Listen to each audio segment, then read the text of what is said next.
বাংলাদেশের ক্রীড়াঙ্গনের অন্যতম সফল নাম সাকিব আল হাসান। ক্রিকেটে তার রেকর্ড গৌরবান্বিত করেছে দেশকে। অন্যদের চোখে আঙ্গুল দিয়ে দেখিয়েছেন বাংলাদেশও পারে।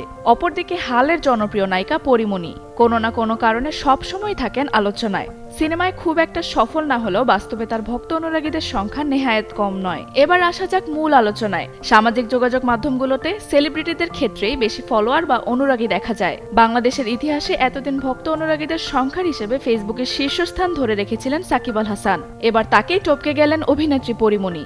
বর্তমান ফেসবুকে সাকিব আল হাসানের অনুসারী 1,60,00,000-এর বেশি, যেখানে পরীমনির ফেসবুক অনুসারীর সংখ্যা ছাড়িয়েছে 1,70,00,000। নন ইনভার্টার এসির দামে ঘরে আনুন বিদ্যুৎ সাশ্রয়ী ইনভার্টার এসি। এখন 1.5 ton my one inverter AC মাত্র 48,900 টাকা পাওয়া যাচ্ছে মিনিস্টার শোরুমে। অর্থাৎ জনপ্রিয় যোগাযোগ মাধ্যমটিতে বাংলাদেশের পরিসংখ্যানের সবচেয়ে বেশি অনুসারী এখন পরীমনির। মজার বিষয় হলো, অভিনয় জীবনের প্রায় 12 বছর পার করলেও পরীমনির মুক্তিপ্রাপ্ত 2 ডজনের মতো সিনেমার কোনোটি বড় বাণিজ্যিক সাফল্য পায়নি। তবুও সামাজিক যোগাযোগ মাধ্যমে জনপ্রিয়তার দৌড়ে তিনি ছাড়িয়ে গেলেন দেশের অন্যতম সফল ক্রীড়া তারকাকে। চলচ্চিত্র সংশ্লিষ্টদের মতে পরীমনির জনপ্রিয়তার বড় কারণ তার নিয়মিত সোশ্যাল মিডিয়ার উপস্থিতি। ব্যক্তিগত জীবন থেকে শুরু করে সন্তানদের সঙ্গে কাটানোর সময় সবকিছুই অনুরাগীদের সঙ্গে ভাগ করে নেন তিনি। আর এই আন্তরিক যোগাযোগই তাকে ভক্তদের আরও কাছের মানুষ করে তুলেছে। এর প্রমাণ মিলেছে তার সাম্প্রতিক পোস্টেও।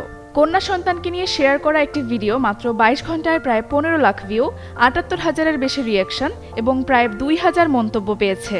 এর আগের দিন পোস্ট করা একটি সাধারণ ছবিতেও এসেছে 48,000-এর বেশি প্রতিক্রিয়া। নতুন এই মাইলফলক নিয়ে পরীমনি বলেন, তিনি বাস্তব জীবনে যেমন, ফেসবুকেও ঠিক তেমনই। জীবনের ছোট বড় সব মুহূর্ত তিনি ভক্তদের সঙ্গে ভাগ করে নিতে ভালোবাসেন। আর মানুষের এই ভালোবাসাকেই তিনি নিজের সবচেয়ে বড় অর্জন বলে মনে করেন।